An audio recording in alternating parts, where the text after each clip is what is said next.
And now we have Module 11.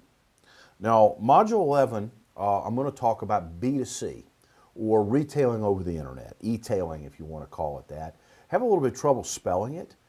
Sometimes I just want to spell it e-tailing.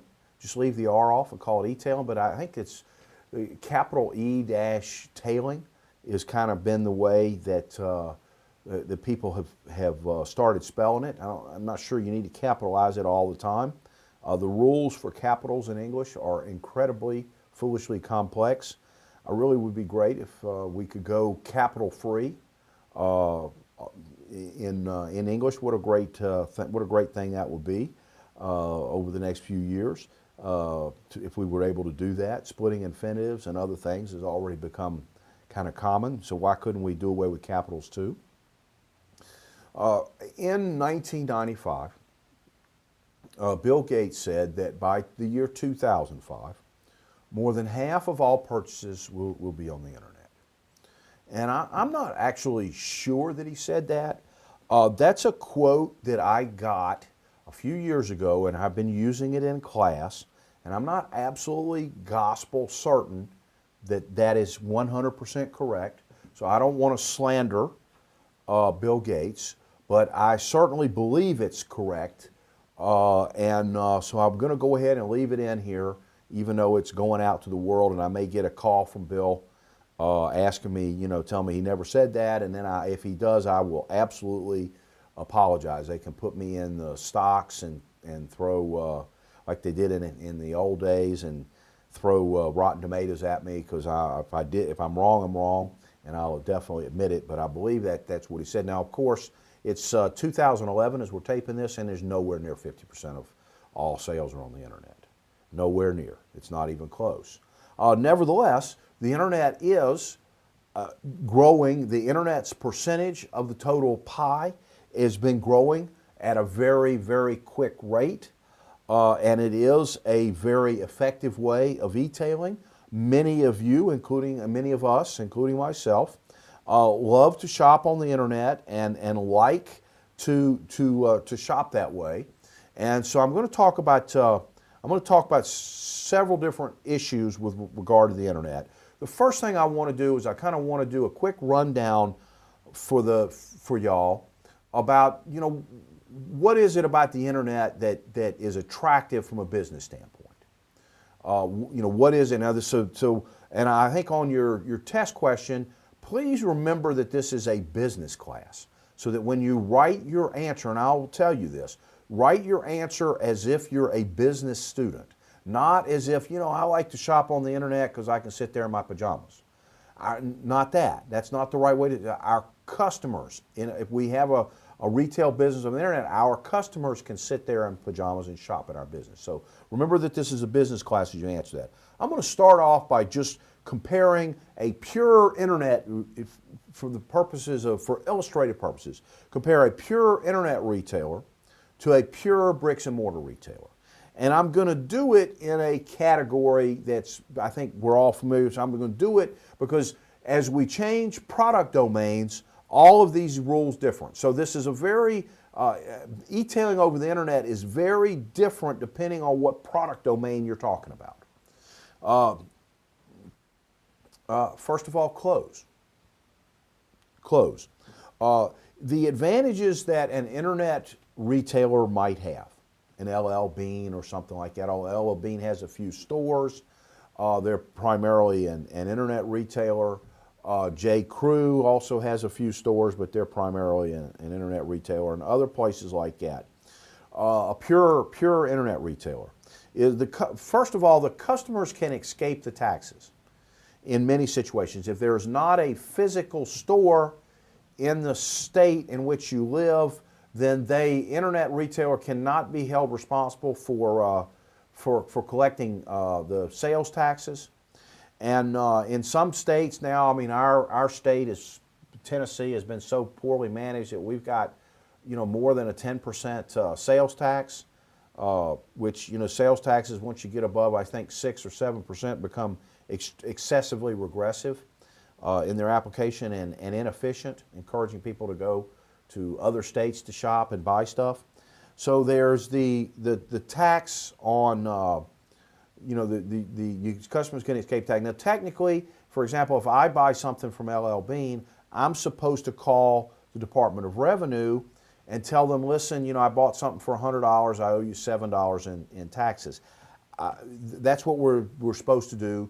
But most people don't do that, and I think the Revenue Department here would actually get pissed off if you called them and said, I owe you $7.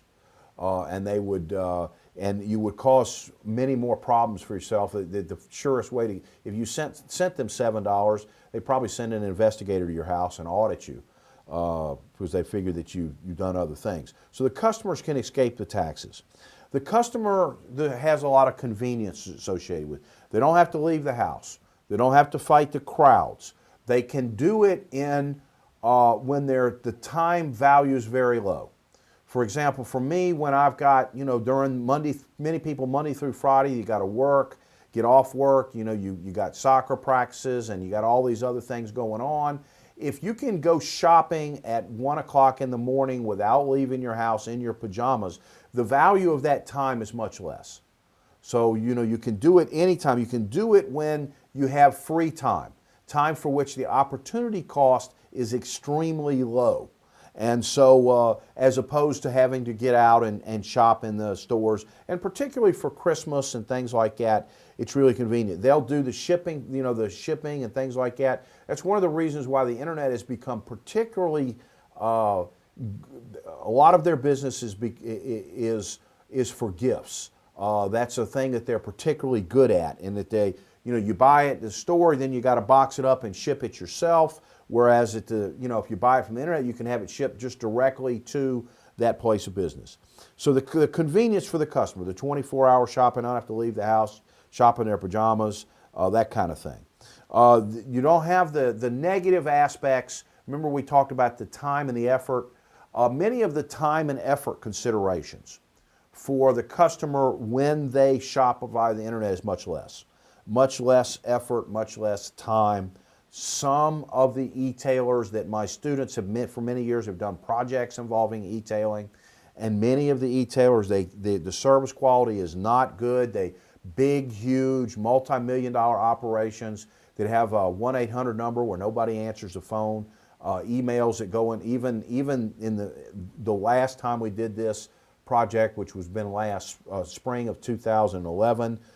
With several e-tailers that they had a 24-hour chat that was never there, and e-tailers that did not answer their emails.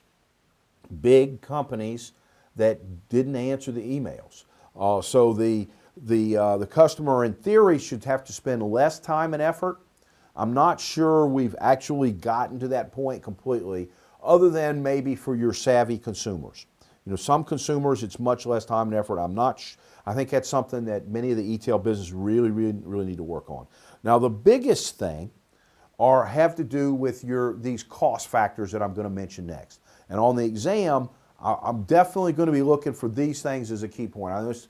By the time you take this is exam 3, and you'll notice that you write an answer and it's worth 8 points, and I took off 1 point and I said KP, you're missing a key point.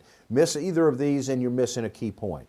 The cost of maintaining the inventory is much lower for an online business. And in fact, many of them almost do transactions.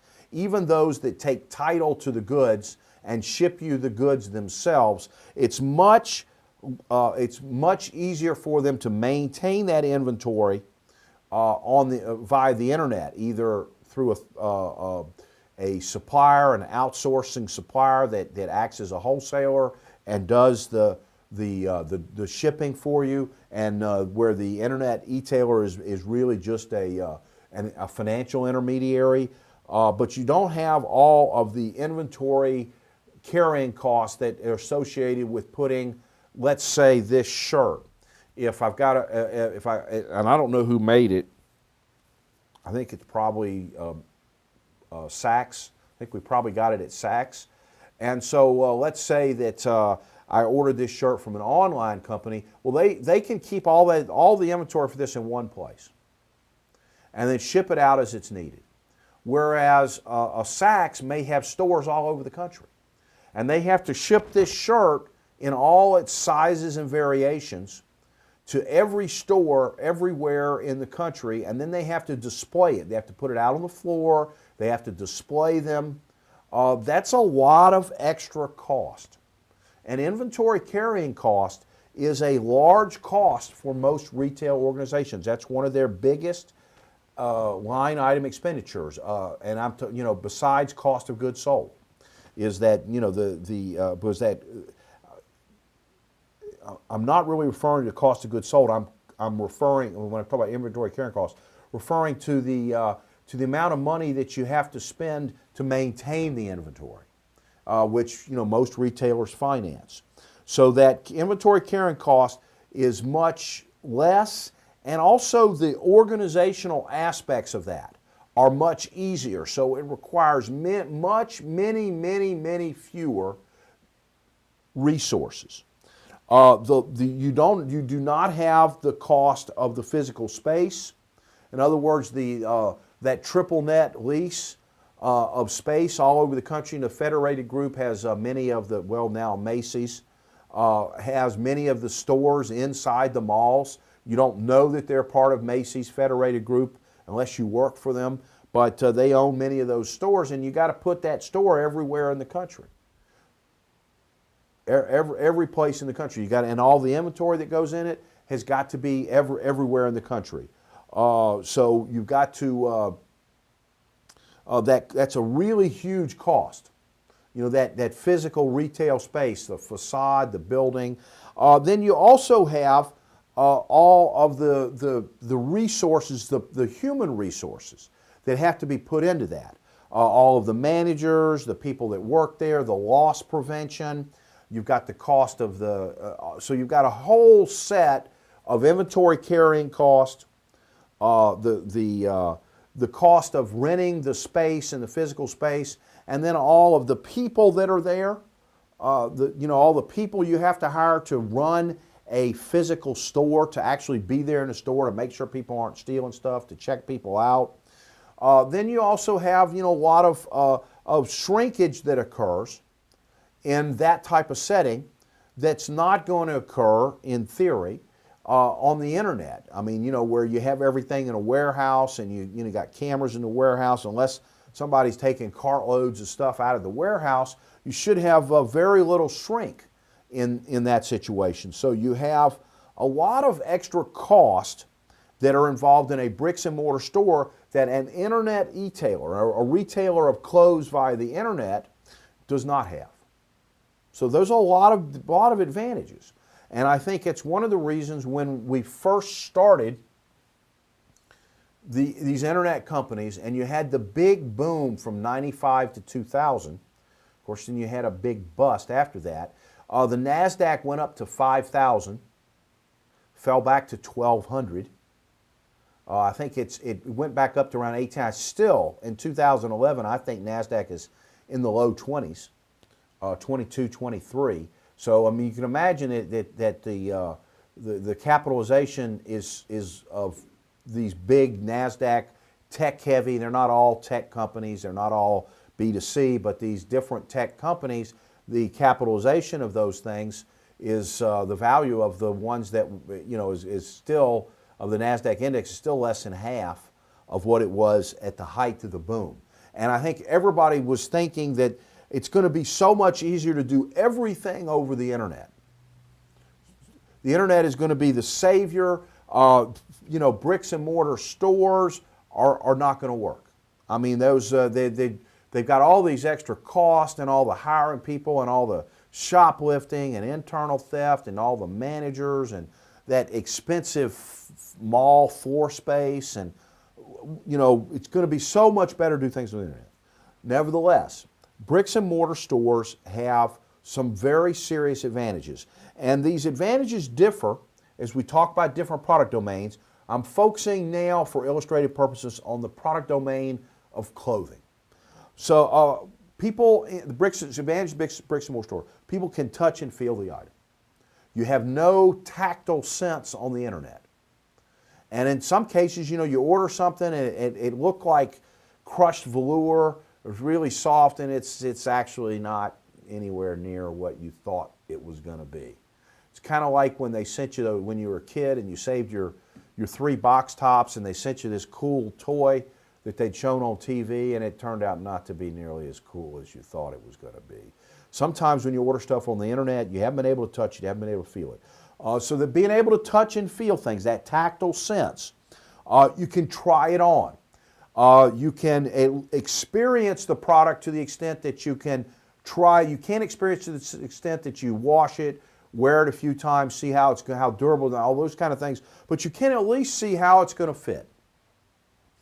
You can judge much more easily the quality of something. And the inability to judge quality via the internet, it makes purchasing things on the internet more risky. More risky. And that extra risk, of course, is borne by the consumer, and that's a cost factor that they have. So the fact that you can try it on. You have instant gratification, and this is a key one. It's a key one. We live in a society where people want instant gratification. I had a roommate in college, and I hope that he watches this because I've lost touch with him, and I appreciate him. His name was Tom, but we call him Sky. And I went to college during that era, the era, the one I'm talking about, and you know why they called him Sky. But Sky, whenever Sky bought anything, was for instant gratification. In other words, if there was some food in the refrigerator, he had gotten that to eat that night. And we were good friends and we shared stuff, and he really was a great guy. But he didn't buy anything today to be consumed or used tomorrow. He was a strictly now type of person. And on the internet, you have to order stuff. Now you can pay a bunch extra for expedited shipping and stuff like that, but that's really expensive. That really raises the cost relative to what you can buy in a bricks and mortar store. But you have to wait for it.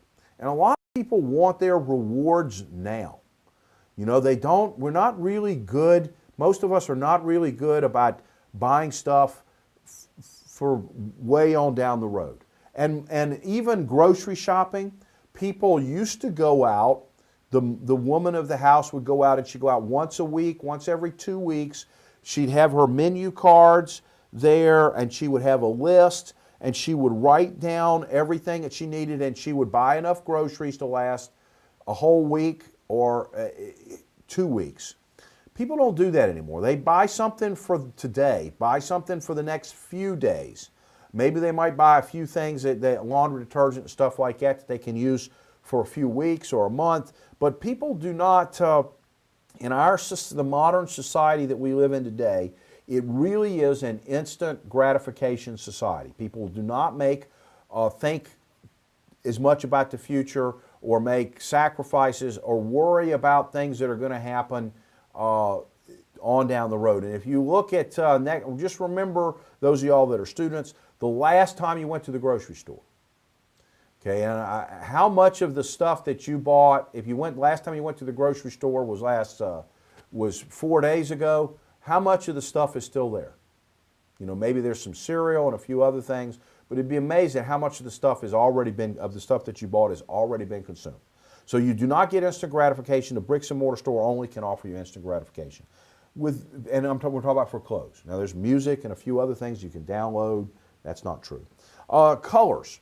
There's differences in the monitors and the different VGA monitors, and we still haven't gotten to the point where we can look at an item on the computer and be guaranteed that the color is going to be right. In a bricks and mortar store, you can talk to a human being. And many of us are kind of human being oriented, and we need a human being's advice for certain things. I am not a naturally gifted doing stuff around the house person. I have learned over the years to ask for help when I go to Lowe's, Home Depot, Ace Hardware, True Value. Ask for help and ask for their advice, because they're smarter than I am about that type of thing. And it's nice sometimes to talk to a person. Little things like they can show you how stuff works. You know, you order something on the internet, you got to put it together, and you don't really understand why this has to do this and all of that, and it's not necessarily clear. The person there can explain to you how things work, why you need to do this, why you need this. So you can talk to a person. And of course, I've digressed because I'm talking about hardware. But even in clothing, you know, you can ask somebody different combinations. Now, many of the retailers that we go to today, your shopping store retailers at the mall, they have lessened the level of service quality, made a conscious decision to have lower and lower service quality, so we get less and less of this help. But in many cases, we may need the help of a human being. We may need some suggestions. Things like men's suits or women's career wear, and things like that. You know, you want some advice. You need somebody to give you some advice about how it looks or what combinations go good together. You know, if what slacks, what color shirt should I wear with this jacket? That kind of thing. For some people, the process of shopping is entertainment for them. Many people like to shop, and of course the tendency among male professors, and I'm sure my students are sitting there thinking, yeah, that's my girlfriend, or yeah, that's my wife. And my wife does like to shop also. My wife likes to shop. She enjoys shopping. She doesn't mind, you know, we go to Destin or someplace like that, and she likes to go shopping there. You know, be the last thing I want to do in Destin is shop. Nevertheless, I have been to the Bass Pro Shop in Destin. We males are just as bad as the females are if we get in a place like Bass Pro Shops. I always buy stuff that I hadn't planned on buying, you know, which is coming up next, by the way, the unplanned purchase. And so for us, the experience of going shopping is enjoyable. For me, Bass Pro Shops or some other high-end fishing place, hunting place. I'm not a hunter, I'm a fisherman. I call myself a fisherman. I pretend, resemble a fisherman. Anyway, but so many people like shopping. I mean, they just like the process of looking at stuff, getting ideas. My wife can shop for 2 or 3 hours, you know, and spend the whole afternoon shopping and not buy anything. You know, and I'm talking about the clothing category. Now, for me, for clothes, if I go into the mall, I've got something I need, I'm going to get it, and I'm going to be out of there in half an hour. And after about 45 minutes, my eyes start to water, I get fuzzy, and I got to get the you-know-what out of there in the mall. But now, so let's not make fun of the females. Those of y'all that are male, you're sitting there with your girlfriend or wife watching this video, do not make fun of them, because we're just as bad, us guys, in a place that sells boats or whatever our hobby is. We're just as bad as they are. And so we like that experience. I mean, for us, it's a fun way to spend time, an enjoyable way to do things. The business, from a business perspective, they are more likely to get an unplanned purchase.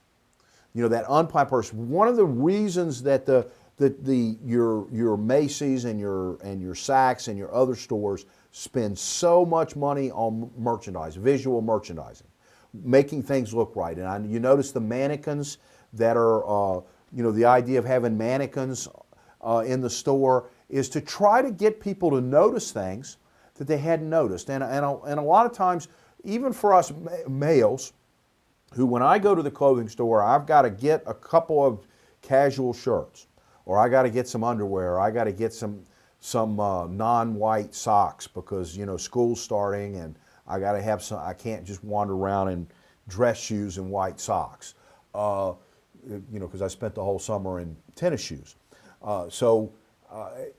You know, even somebody like me who goes in there strictly with, I've got to get this and I've got to get out.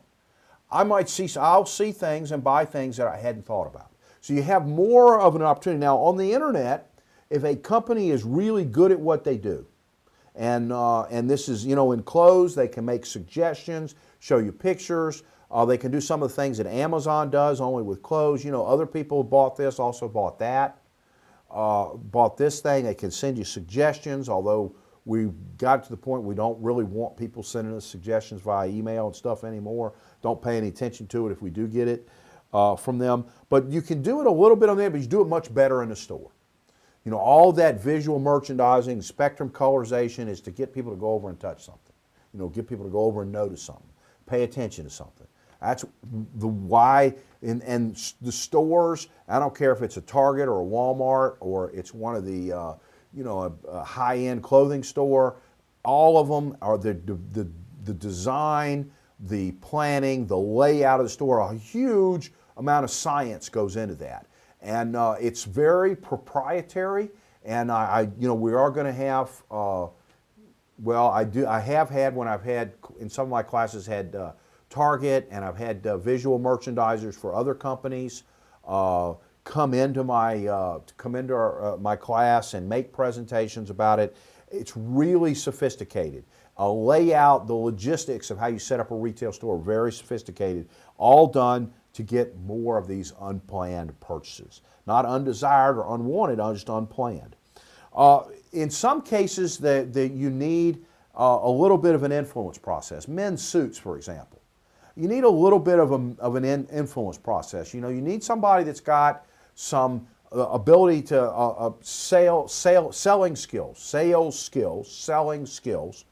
so that they can get, you know, overcome customers' objections, attenuate or alleviate some of the customers' anxieties and fears, and maybe even come up with a couple of light closes to get the customer to buy the product. And so the personal selling influence process can be done in person much better than it can. And even on the internet, they have, go ahead, click and buy it. You know, do you want to click and buy it? Do you want to add this to your cart? That's the internet version of personal selling. You know, click the cart, or a little thing that comes up saying, hey, if you order this much, you get free shipping. This is okay. Now, this is one of the key point ones. The next one, it's easier to return items. It's easier to return items, and it gives the customer a much lower perceived risk. Now, when we order stuff on the internet, we can box it up and ship it back. But you know, a lot of times we have to pay for shipping. So if our customers order stuff off the internet, they have to box it up and send it back. So it costs them more money. It's also a big pain. And they know from past experience that if they have to box it up, you know, there's so many other things going on. Do they really want to box up this $12 item that they bought and pay $4 to ship it back? Or would they rather just accept the $12 item? It's not really what they want. Whereas when people buy stuff at the store, they take it back. Even something like a $1 tile. You go into Lowe's, you're looking to buy some tile for your bathroom. They'll tell you to take home 4 or 5 of them. See which one you like and bring the others back. And the same thing, I don't think they encourage it as much with clothes because there's an issue with taking clothes back. But the idea that the customer can return something if it's not what they think it is, or it's not what they want, or if you're buying something for your wife, or you're buying something as a gift, you give it to them, they don't like it, they can take it back, you can take it back. That lowers the risk. And remember the value model and the role that risk played in the value model. I think lowering the customer's risk is important. Now, they're trying to do, when we get to the hybrid model, when we're talking about somebody that has both a bricks and mortar store and a significant internet presence, that's one of the things that we're going to be talking about. So remember, that's a key point. Lower shipping cost for bricks and mortar stores. Now, obviously, you know, if we buy something off the internet, it has to be shipped from somewhere to our place or to whoever we're giving it to as a gift. Bricks and mortar store also has to have that product shipped. However, we have become extremely good in the modern era at shipping stuff in cargo container unit levels. I think of it as, say, the back of a truck. You know, whether it's a shipping container that's been shipped from overseas and stevedore puts it on the back, drives it off the back, you know, the guy on the crane puts the container on the back of a truck, and the stevedore, if I'm pronouncing that right, drives it off and everything. But we've gotten very, very good at shipping things in large quantities. It's very inexpensive to ship things in large quantities. One of the reasons, as you drive around, this is the fall of 2011 or the summer of 2011, one of the reasons as you're driving around, you see hay everywhere.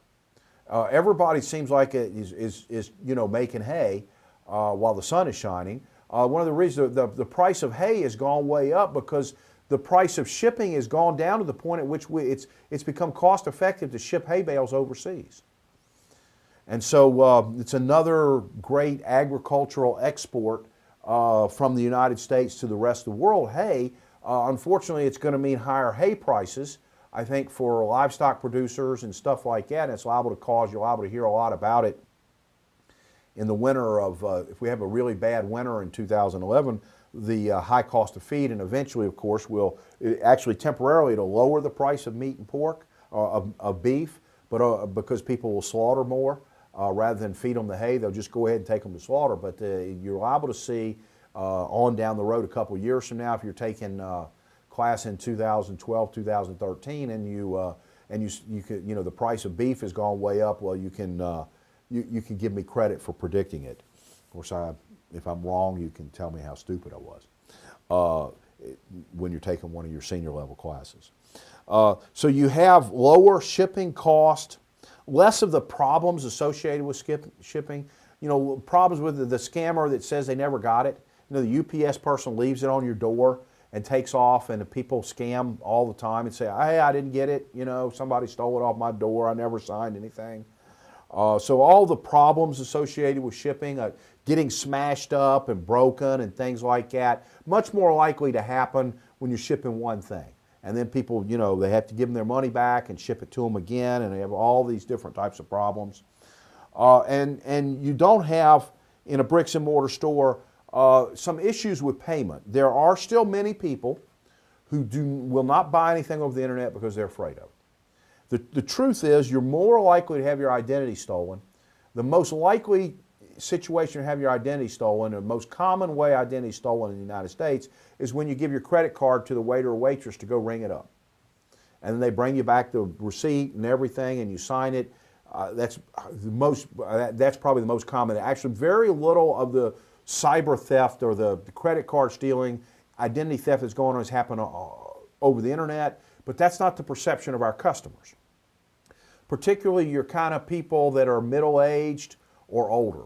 When I say middle-aged, I'm talking about people that are, say, 55 to 70, and you have your older people that are over 70. Those people are really worried about buying stuff over the internet. I'm kind of a little bit joking about middle-aged. I guess technically you become middle-aged at 45, but and I'm only 29, so even though I have a grandbaby, nevertheless, some people are afraid. And so those are the different advantages on the one side, the advantages of the internet company, and you have on the other side, you have the advantages of bricks and mortar stores. Okay, I want to talk about a few other things in this internet B2C module. First of all, I'm going to just I'll give you some short things about some other product categories. I'm going to talk about the Amazon.com business model. They've been one of the most successful companies, and they're a very smart organization, and they've learned and they've grown. Now, I'm not telling you to go out and buy Amazon stock because, the market reflects that. I mean, they've got a valuation that expects them to be smart and to be successful in the future. So, you would have needed to be able to figure that out. I'm going to talk about just a couple other product domains. I'm going to talk about furniture, music, and I'm going to talk about groceries. And I just for some illustrative purposes to kind of explain some of the things that have happened in this type of situation. For the exam, I think and then I'm going to talk about the hybrid model. Hybrid model at the end. For the exam, I think each one of these there's a key issue. And for furniture, the question will be, why was the selling of furniture over the internet such a big failure? And there are still some companies that sell furniture over the internet and may be successful. IKEA may be able to develop some sort of success, although that would be more of a hybrid model than a pure internet retailer. But furniture is one of those businesses where to have a furniture store, you need a huge amount of space. You need a big, huge box. And then you can set up but even then, if you have a 200,000 square foot, 18, 19,000 square meter big box, and you use that, as to sell furniture, and you can still how many different living room suites can you set up? How many different bedroom suites? How many different options can we give in that category before we've run out of our space for our 200,000 square feet? Well, so the idea of selling furniture over the internet was particularly attractive because you could have some furniture and sell it all over the country and never even have to have a showroom, because that showroom concept is expensive.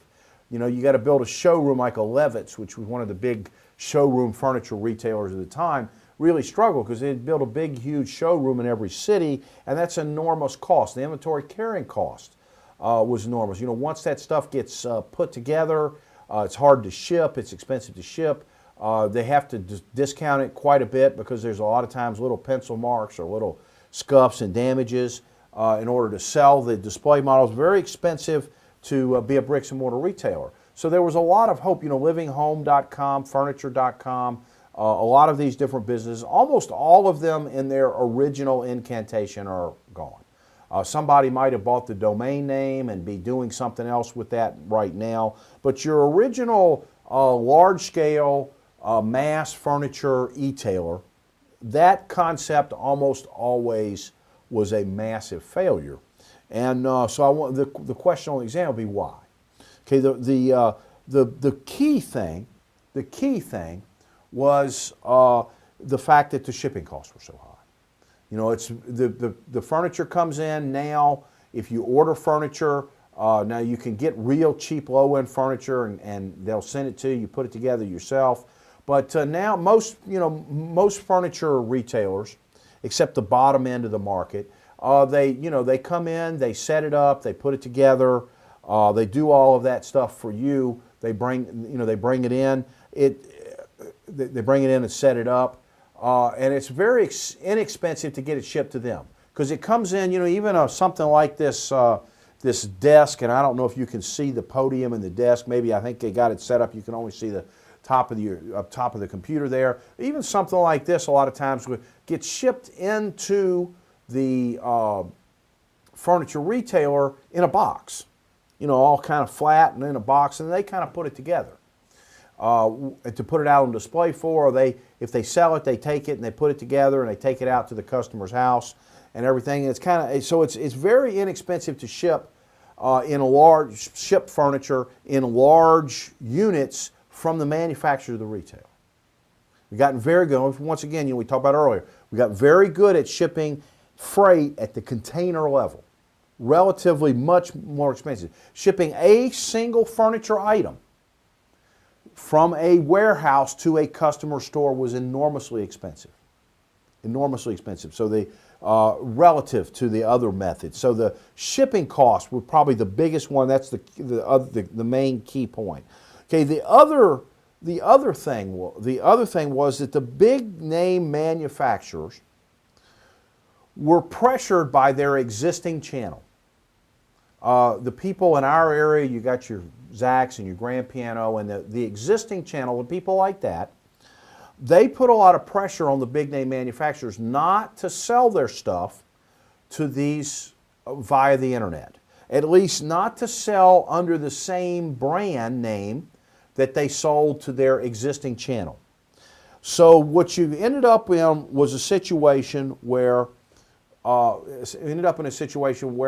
these furniture e-tailing operations could not get the name brand manufacturers very easily to sell under their name brand on their website. So they were selling items under a generic or a house brand type of name or some brand name that wasn't as well known. And so they were what that did was that cut them out of the top end of the market.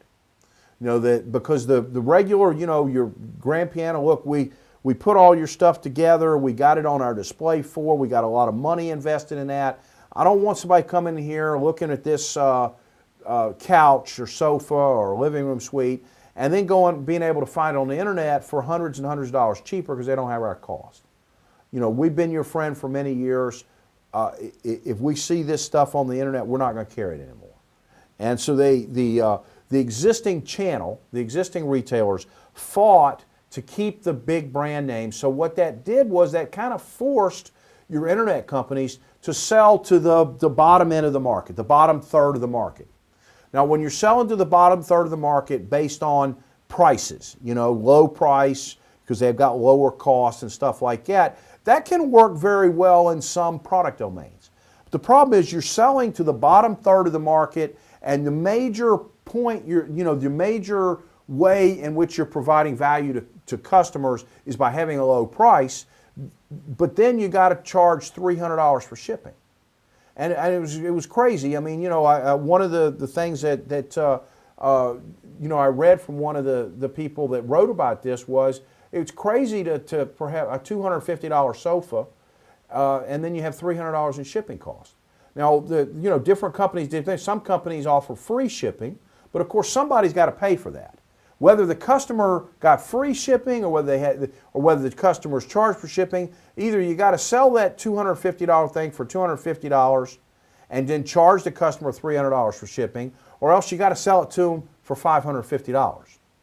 If it's either way, somebody's got to pay for that, and the shipping cost made it very difficult to effectively provide a good value to the low end of the market. Couldn't do it. It took too long to deliver. People move into their house, they buy furniture, they need the furniture right away. I mean, they're living in, otherwise, if it takes 3 weeks, especially now, remember this was, most of these companies went out of business during the bust of 2000.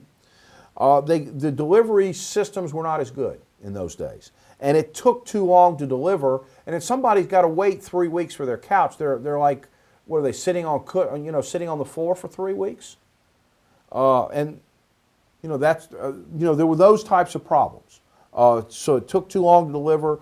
The other thing is that furniture is one of those things, a product domain, that has a lot of experience properties in it. And when we talk about different product domains, there's some product domains for which search it dominates. 95% of what the consumer needs to know or more, they can find through a search. They do not have to actually experience the product. And that's something like airline tickets. You do not need to experience an airline ticket or an airline before you can buy tickets on them. And that's one of the reasons, because buying airline tickets is so high in search properties, and the internet is particularly good at providing search properties. Now, when you have to experience something before you know how good it's going to be, that's a product domain that has a lot of experience properties before people can make an evaluation of whether they like something or whether they make a determination about whether they want to buy something. There's also some product domains that have a lot of credence properties. And credence is where the customer doesn't really know whether they got a good service or not. They don't really know. And sometimes for many of us, automobile repairs like that. Somebody told us that, we had $350, they fixed the timing chain, did a couple of other things. Did they really fix the timing? Did they really, was something really wrong, or did they just decide to steal $350 from us? Even in like a healthcare setting, is our doctor really good? I mean, we know we didn't die, or we did not catch some disease that's going to kill us. But was the doctor really good? I mean, were they, even if our family doctor, are they really good at diagnosing what's wrong with us, or our pediatrician, are they really good at figuring out what the best thing to do whenever our child is sick, so we don't really know, other than the fact that we didn't pass away. So medical service is high in credence properties. Furniture is higher in experience properties. And so when we need to be able to experience, you got to sit on the couch to see if it's really comfortable. You got to, the chair. I mean, you've got to sit on the chair. You got to play with it. In many cases, even the color. We can talk about the color situation. Just a slight difference in color may mean that it doesn't fit in your house. I mean, it doesn't fit in with the other stuff and furniture in your in that particular suite that you got it for. It doesn't fit in with the decor. The customer needs to experience the product, and it's a subjective decision process that does not lend itself well to making decisions via the internet. Even the spatial characteristics. You know, when you see a couch, how big is it? You see a lazy boy chair and you've got a certain space you want it to go in. Well, how big is it? I mean, you can get the dimensions, but many people cannot visualize dimensions. You know, you say something, okay, it's, I don't know, it's 75 centimeters wide and it's 50 centimeters high, or, you know, whatever it is, you got a little coffee table or something. Who knows whether that's going to fit? Many people cannot visualize that, that process of how big something is that's 75 centimeters high and 50 centimeters across, 75 centimeters across, 50 centimeters high. They can't visualize that very well. And so there's another reason why they really need to kind of experience it, see it in person, feel it, touch it, that kind of thing before they want to buy it. The next product category that I want to talk about is music.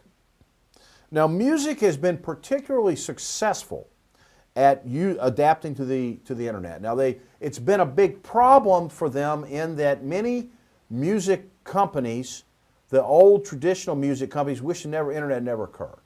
Wish they could still sell us, make us buy for $16, 20, you know, of course in today's dollars, pay $25 for an album that's got one good song on it, or of course a CD-ROM or an audio tape, you know, that's got one good song on it. We had to pay $25 to buy the whole album, and then it didn't work. You know, it tore up after a while. They really kind of wish that we were back in those days. But now the internet has really helped many other people. I think the one thing about the early era was that there were certain big record companies, and they were the ones that, you know, gave the money to the radio station, would provide the money to the indie radio stations, and they were the ones that would pick people to be their top artist. And if you signed with one of the big labels and they marketed you, you easily became successful. If you were one of the middle tier of bands or musicians or something like that, you had no path to the top because everything was blocked. With the internet, for a lot of musicians, it's opened it up so that now, people that would never have been able to become famous can now become famous via the internet, because they can put their music out there, people like it, people can download it. That 99-cent download of a particular song, the kind of iTunes model, you're watching this on iTunes model, has become very, very successful. And I think two key reasons for that. First of all, unlike, say, furniture, you can experience the internet by listening to it. You can't experience music on the internet by listening to samples and other things. So you can experience the product before you buy it, and then also you get the instant gratification because you can download it. You know, you have that instant gratification, you download it, it's in your iPod, it's in your MP3 player, and now you can listen to it. So you have, you know, the instant gratification, of course, associated with that. You don't have the shipping cost, or even if you order a CD, that's very inexpensive shipping. You don't have the inventory carrying cost of setting up these record stores in the mall. The internet has now so dominates the music business that you don't even have record stores anymore in many cases. There are, every now and then, there is still a Backstreet Records, I think, here in Johnson City, but it used to be there were at least two record stores in every mall. Every mall in the United States, all across the country, had at least two record stores in it. Now you don't, they're gone. Nobody needs them anymore. I'm not going to, the peer-to-peer I want to avoid. I want to avoid, this is a business class, strictly want to talk about people being honest. The peer-to-peer thing is a problem for the music business. I know a problem for music, but I want to avoid that discussion and just want to focus on that. So if you've got that, also I guess I should say, you know, some technological developments, the iPads, MP3 players, and things like that. I mean, it used to be a few years ago, you know, people would have to carry a boombox around in their hand. Not a few years ago, many years ago. I mean, you see the old movies, you know, they got the boombox in their hand. Now everybody's got an iPod MP3 player. I know when I was in Korea, they really loved music over there, And literally everybody walking around, of course I'm a college professor, when I say everybody walking around, I'm on university campuses and places where a lot of students live, so I'm talking about students, but they're all walking around with their, playing music whenever, all the time. So they're with their iPods, their MP3 players, and playing music. So you have these technological developments that better quality sound delivery instruments, instruments that carry a lot more music, that it's a lot easier for the customer to use and to get to maximum utility out of. So I'll put that in there and leave that for music. Now I want to talk about the Amazon.com business model. Amazon was the first company to become really successful over the internet. Now it took them many years to make money. I don't even think they were profitable in the year 2000 yet, making money, but Google was around for many years before they IPO'd and started really making a lot of money also as well. But the Amazon.com model is really, really interesting. When they started out, they never took title to anything. And Amazon.com then, and really still today, is primarily a transactions facilitator. And I'm not sure everybody really realizes that. When you buy a book from Amazon, they in most cases now, they have changed it, and for like Harry Potter and 3,000 or 4,000 maybe of the most popular titles, they actually do have their own warehouses and ship things out. But in the early days, they did not. And wholesalers, many of the book wholesalers around the country were willing to carry the inventory for them. So that an order came into Amazon, they contacted the wholesaler, they shipped the book out, and Amazon never actually touched any of the inventory. All they did was they were the transaction facilitator for that model. They put you in touch with almost like a broker. You can imagine a broker. Buyer, seller, put them together, take a transactions fee, the seller makes a profit on what they sell, the buyer gets an item that they want. Books are high, the book category is high in search properties. You can search and find what you want. You do not need to look at the book and feel it and touch it in order to determine whether you want to read it or not. There's not a lot of returns in the book business. The people who buy books tend to be very, very repeat customers. You have improvements in the technology, particularly the ebook readers, the Kindles and other types of ebook readers that have dominate the market for the high end. Most of the sales now are not for physical books, but for electronic books. And then that allows them to, those high-end customers, they don't really have a Kindle delivery system at most public libraries, although maybe that's going to change, at most public libraries and things like that. They're very good, Amazon business, they're very good at getting return business. They were one of the first ones to get you to sign up. They had an account. They knew who you were. They kept track of you. They were one of the first companies to actually use the data that they had at their fingertips to make their business better. We professors in the business area, and particularly those that have a kind of positivistic tint in their research, like most of the professors here, including your professor for this class, we have been preaching, the data's there. Talk about scanner data. There's a lot of data out there that companies have that they're not using very well.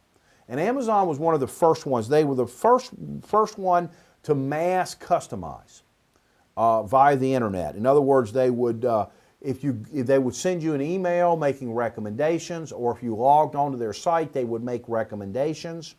If you bought a particular book, they would tell you what other people who bought that book have bought. Similar items, people that maybe if you like a book, then other people like that book, then they make suggestions.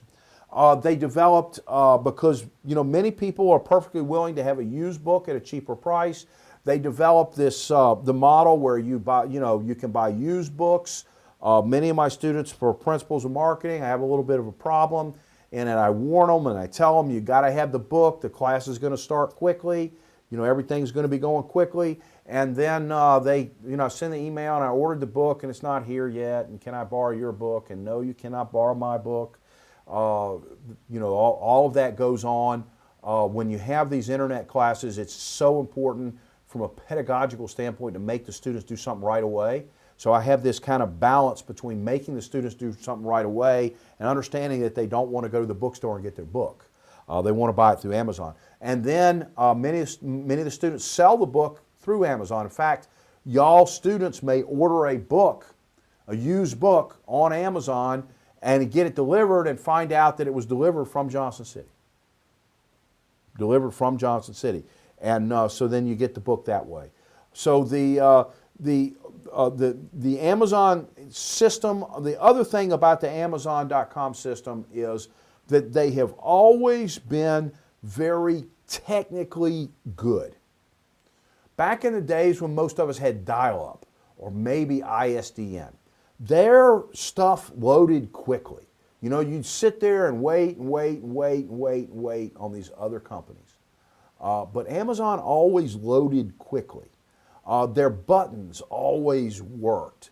If they said they had a 24-hour chat, they had a 24-hour chat. You sent them an email, they sent you an email back. Early on, they were always technically proficient. Of course, in comparison with your physical bookstores, they also have a very, very big advantage. You know, the same types of advantages that we talked about in terms of the close. They don't have all the inventory carrying. They can carry more titles because they don't have the inventory carrying cost. So almost any book that you want, if you cannot, you know, the kind of joke, if you cannot find it on Amazon, it's not out there.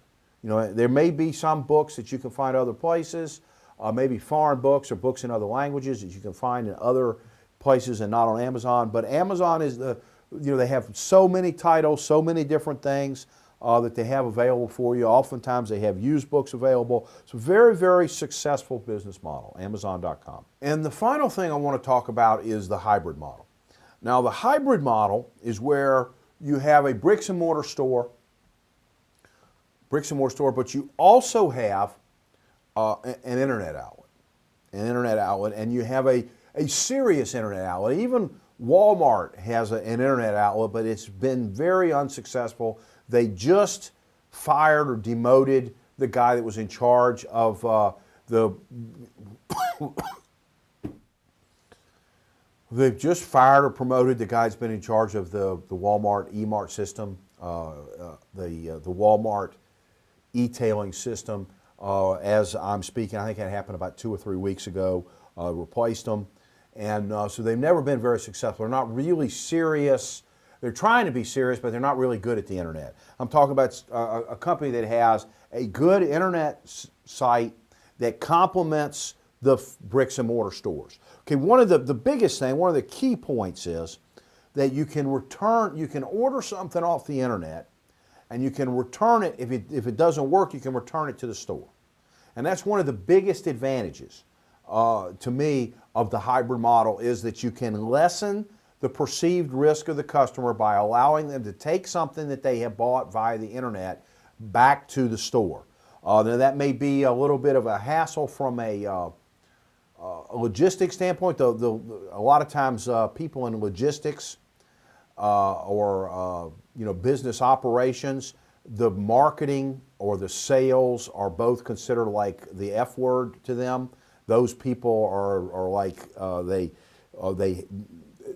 to say the word marketing, usually they use the word marketing almost as a curse word, or the word sales, salesman, or sales as a curse word. And so that may be a logistics problem associated with that. But from from a retailing and looking at things from the customer's perspective, from a value standpoint, that being able to return things more easily at the store as opposed to packing them up, shipping them back, paying postage, shipping, and all that kind of thing is a big, big advantage. The other thing is that you can have inventory complementarity. Inventory complementarity. For example, let's say you have some warm-ups.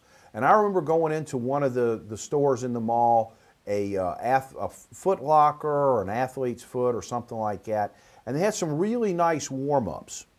And I wanted to get some warm-ups in wintertime, but I put them on, and they're made for people that are about 6'3". I mean, they literally came up to here on me. And I'm thinking, you know, I'm about 3 inches taller than the average person in the United States. Average height of males is about 5'8", 5'8.5" in the United States. And I'm about 3 inches taller than that, and these things are way too short for me. What percentage of the population, and I guess that's why they were also on clearance, they're on sale, they're getting rid of them. That's why, you know, for warm-ups, they all were the same length. Now, in a physical store where you have a limited amount of space, it does make sense not to have a huge plethora of different sizes. So, for example, you can keep whatever you feel the most common size. Now, 6'3" is not the most common size. Keep whatever's a couple of the most common sizes, and then anybody that can't fit into the most common sizes can order the things. So in that case, they're looking for a good hybrid model. The internet site complements the physical store. And then also, there may be a situation where the amount of information available in the store is not enough. It's much cheaper and more efficient to give out detailed product information, including maybe pictures and videos of how the product works. Let's say you're talking about a sporting goods store, someplace like a Sports Authority, a Dick's Sporting Goods, a Bass Pro Shops. They can look at something in the store. Maybe there's salespeople there that can help them, and that's good. But also, maybe they need a lot of technical specs. You know, they need ratings and they need other things. They want to talk. So they can look at something like, say, a $500 tent. You know, one of those tents that folds up into something about that big and weighs 8 ounces, but still is rated to keep you warm down to 0 degrees Fahrenheit.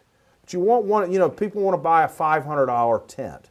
Well, before they buy something like that, they want to talk to people who have actually used it. So they could go on the website, people that have bought the product can talk about it. Yeah, I bought it, it works great, it's the best investment I ever had. It doesn't work. I bought something at Bass Pro Shops that was one of those like portable fish finder things, and this product was really a disaster. I went on Bass Pro Shops website, and somebody there said, this is the worst product I ever bought. It's the worst thing I've ever bought from Bass Pro Shops, this product. And so the people can find out information. They can talk to people who've actually used the product. The web is a great place for doing search and finding out information. Even in this case, of course, what your customer is doing is experiencing the product vicariously.